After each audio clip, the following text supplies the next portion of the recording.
Once upon a time, in a kingdom far, far away, there lived a kind king and queen who ruled over a prosperous land.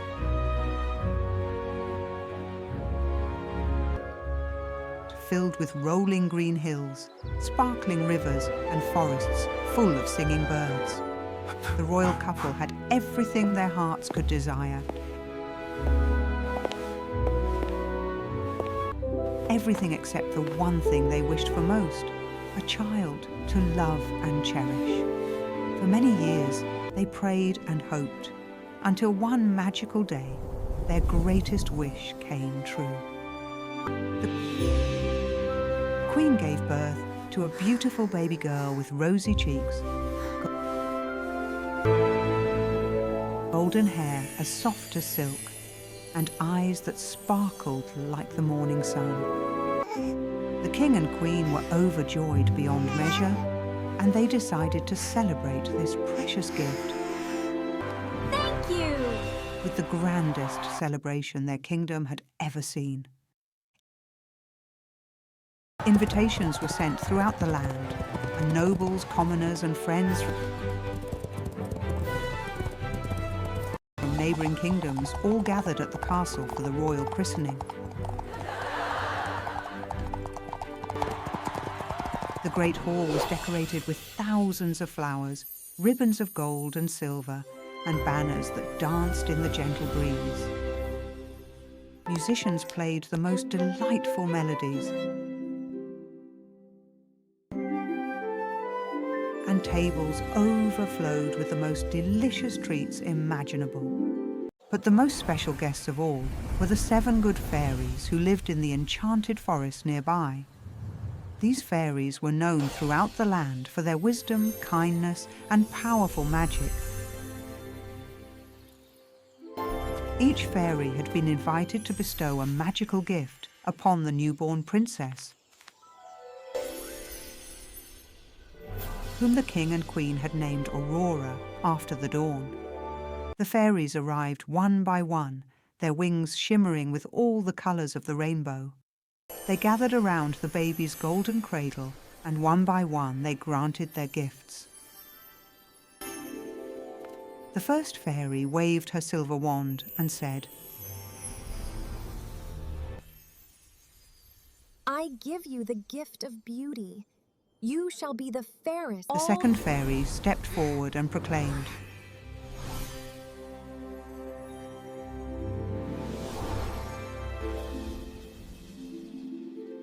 I give you the gift of a voice like a nightingale. Your singing shall bring joy to all who hear it. The third fairy blessed the child with grace, so that every movement would be as elegant as a swan gliding across a lake. The fourth fairy granted her the gift of kindness and a compassionate heart that would love all creatures great and small.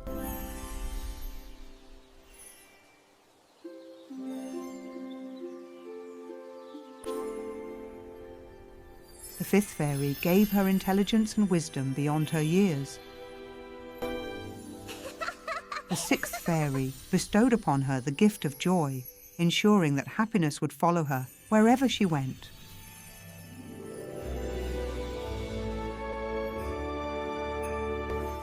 Just as the seventh fairy stepped forward to give her gift,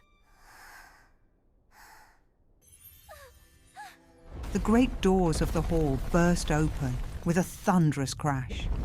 A cold wind swept through the room, extinguishing many of the candles. There, in the doorway, stood the dark fairy Maleficent, her black robe swirling around her like storm clouds, her eyes burning with anger.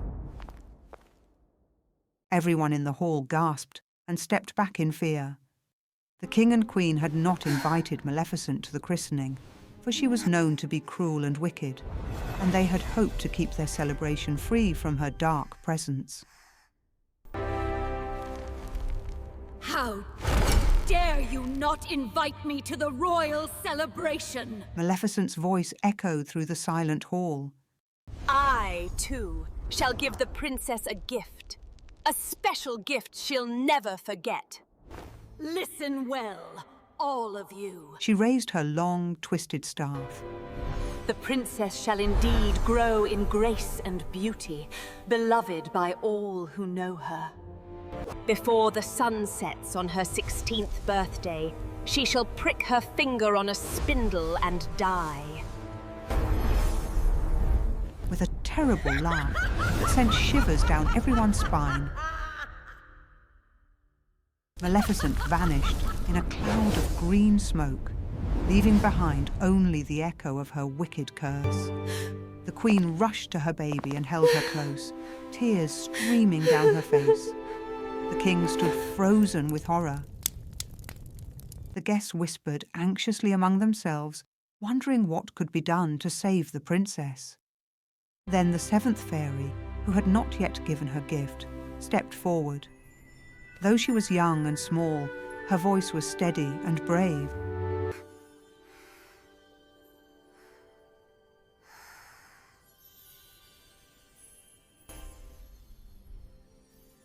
Your Majesties, do not despair.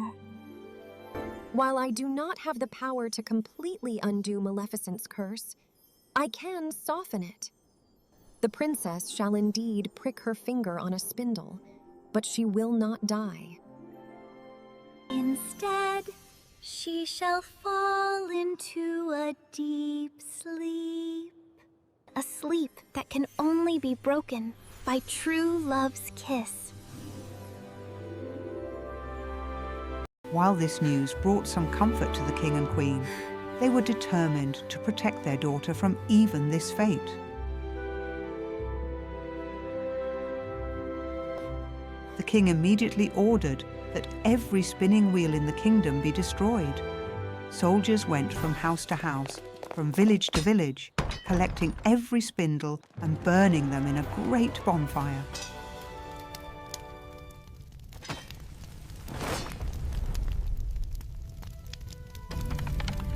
It was declared that anyone found with a spinning wheel would face severe punishment. The years passed, and Princess Aurora grew into a lovely young woman, just as the fairies had promised. She was kind to everyone she met. Her laughter was like music, and her beauty was matched only by the goodness of her heart.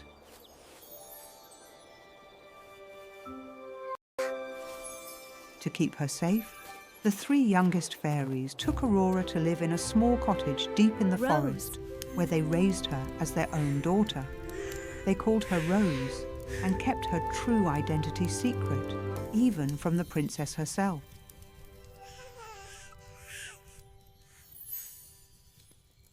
Aurora grew up happy and carefree in the forest, unaware of the curse that hung over her. She spent her days singing with the birds, dancing in the meadows, and helping her three fairy guardians with their daily tasks. She had no idea that she was really a princess, or that her real parents missed her terribly and thought of her every single day. On the morning of Aurora's 16th birthday, the three fairies sent her out to pick berries, for they wanted to prepare a special surprise party for her. While Aurora was in the forest, singing her favorite song, Maleficent's magic began to work. The wicked fairy had never forgotten her curse and had been waiting patiently for this very day.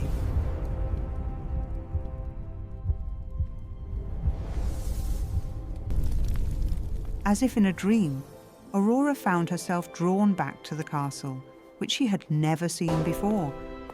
She climbed the winding stairs of the tallest tower, her feet moving as if they had a will of their own. There, in a small room at the top, stood an old spinning wheel, the only one that had escaped the king's order all those years ago, placed there by Maleficent's magic. The spindle seemed to glow with an eerie green light, and Aurora reached out to touch it, unable to resist. The moment her finger touched the sharp point, she pricked her finger and fell to the ground in a deep, enchanted sleep. The seventh fairy's magic spread throughout the castle and everyone within its walls. The king, the queen, the servants, even the cats and dogs, all fell into the same deep sleep, so that Aurora would not wake up alone in a strange world. A great wall of thorns grew up around the castle, so thick and tall that it seemed impossible for anyone to get through.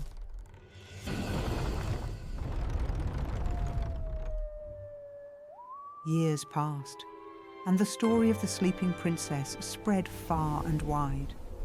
Many brave princes tried to cut through the thorns to reach the castle, but none succeeded.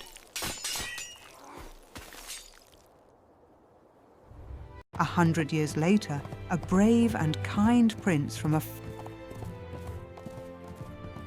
faraway land heard the tale of the Sleeping Beauty.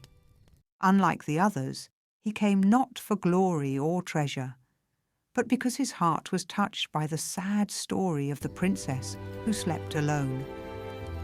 When he approached the wall of thorns, something magical happened. The thorns parted before him, forming a path straight to the castle. The prince climbed the tower stairs and found Aurora sleeping peacefully, as beautiful as the day she had fallen asleep.